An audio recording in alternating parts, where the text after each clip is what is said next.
Anicet Ekane, born 17 April 1951 in Douala, was a long-time dissident and opposition politician in Cameroon. He served as leader of the political party Manindem, in French, Mouvement Africain pour la Nouvelle Indépendance et la Démocratie, pardon my French, a party he helped establish in 1995. After leaving his early affiliation with the Union of the Peoples of Cameroon, popularly known as the UPC Party.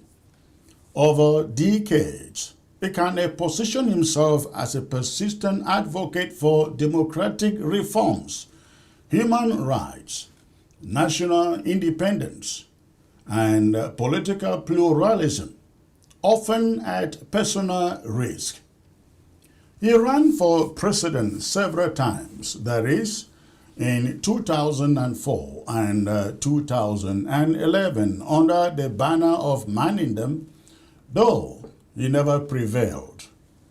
On October 24, 2025, just before the official announcement of the results of the October 12th presidential election, Anicet Ekane was arrested in Douala along with Jekam Chameni.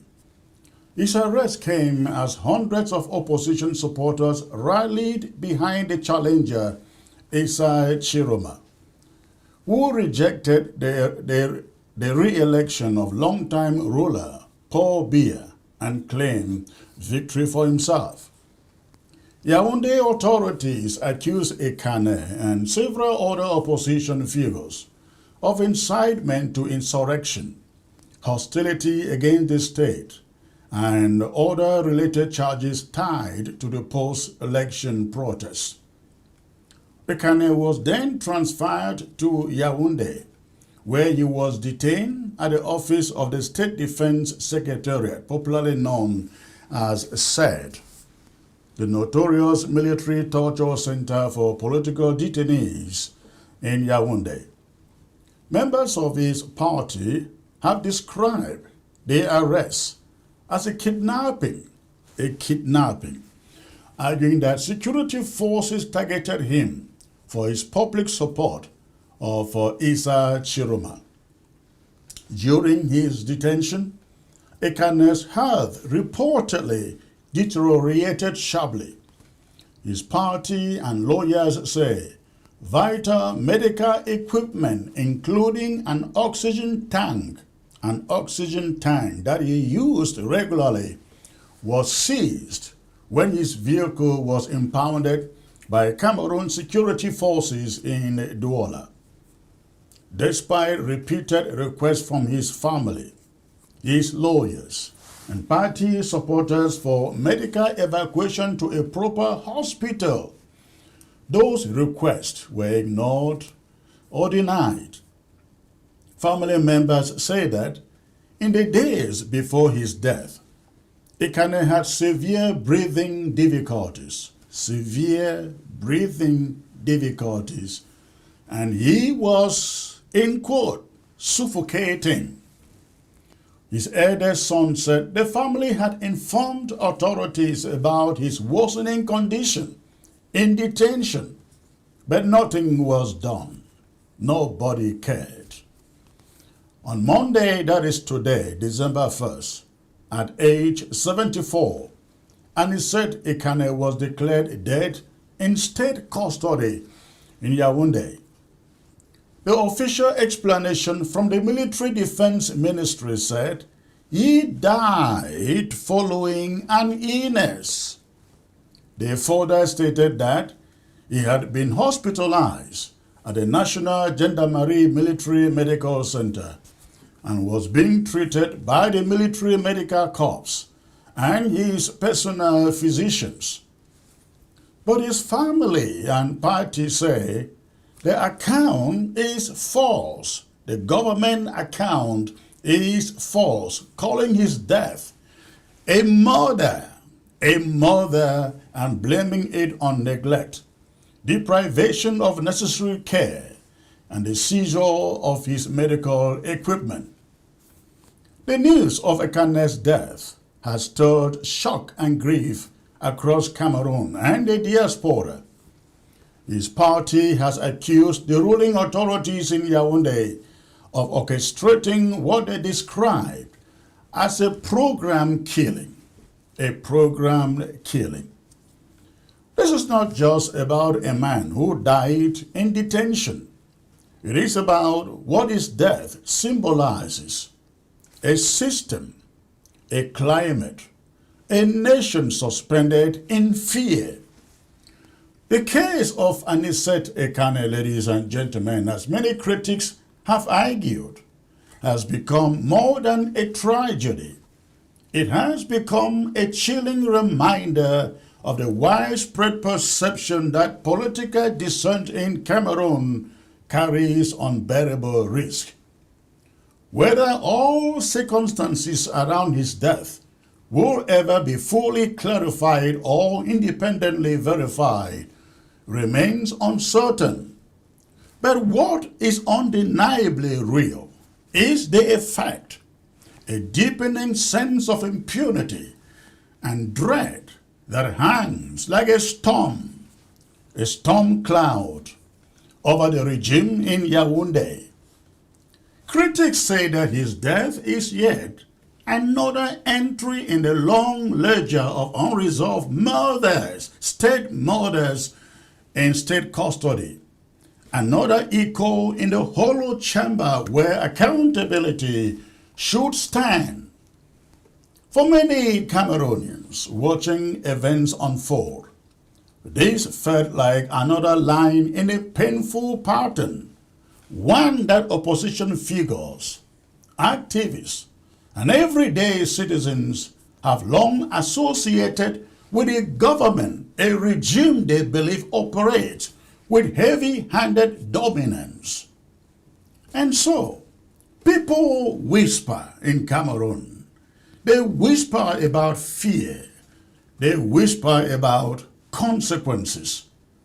And for some, they whisper about Isa Chiroma too, now reportedly living abroad in exile and fearful of facing a similar destiny if he were still within reach of the same political machinery he once defended. Then there is Chokam Chameni, arrested on the same day as Anicet Ekane. The situation only deepens the dread. One man dead, another held behind bars. The message many believe was sent. The message many believe was sent is unmistakable, even when no words are spoken. What makes this darkness even heavier, ladies and gentlemen, is the silence of political elites. Figures who once postured themselves as stalwarts of conscience now sit quiet. They have either been bought over, co-opted, or so frightened that their voices have retreated into their own lungs. The halls of political debate echo with emptiness, and so a nation watches and trembles, because critics claim that this is Yaoundé's strategy. Make an example of one, and the rest will fall silent, and we are seeing it. Turn Anicet Ekane into a symbol, not of resistance, but of the consequences of resistance. Cameroon, they say, has been intimidated into paralysis. The masses, those who should be the heartbeat of any nation, have grown accustomed to swallowing their outrage. Election after election passes, and the same story repeats itself. People grumble, they protest online, they talk among themselves. But in the end, things return to the status quo. Life continues exactly as those in power in turn. And the diaspora, the diaspora, they make noise. They make noise. They organize panels, record live videos, chant slogans, and speak of change by peace or by force.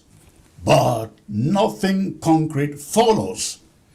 Their words remain suspended in digital clouds, while the reality on the ground stands unmoved. This is not a condemnation. It is a lament for a people who want change, but fear they may be unable to seize it. A lament for a land where courage has been suffocated. Critics say, drip by drip, year by year, until silence feels safer than citizenship. For many observers, the death of Anicet Ekane delivered two stark messages. Number one, trying to oppose the regime in Yaoundé from within the country may expose one to immense danger. Many believe this is a lesson the regime in Yaoundé wants dissidents to internalize. Point number two, relying solely on peace talks, dialogue, or the ballot box, many critics argue, has not produced the democratic transition so many hoped for. But here is where a crucial distinction must be made. The answer is not to call for violence. Violence only begets more violence, and nations that burn rarely rise unscattered. But history does offer lessons. Examples of peoples who confronted authoritarianism through mass civic action, unity, and persistent non-violent pressure. How long will fear rule over Cameroon? How long? How long will silence be louder than injustice? How long will the people wait for change without taking ownership of it? No regime, and I mean it, I repeat, no regime, no matter how entrenched, can stand forever against the unified will of its people. But unity cannot be built on fear, on resignation, or empty rhetoric. It requires organization. It requires leadership. It requires civic bravery. Most of all, it requires Cameroonians to believe in their own agency, to understand that their future is not predetermined, to recognize that the path forward is neither easy nor guaranteed, but it exists if they choose to walk it. And so this monologue closes where it began, with Anicet Ekane. His death, regardless of the contested details, has become a symbol of pain, a symbol of fear, but also potentially a symbol of an awakening. And we hope that awakening will surface, ladies and gentlemen.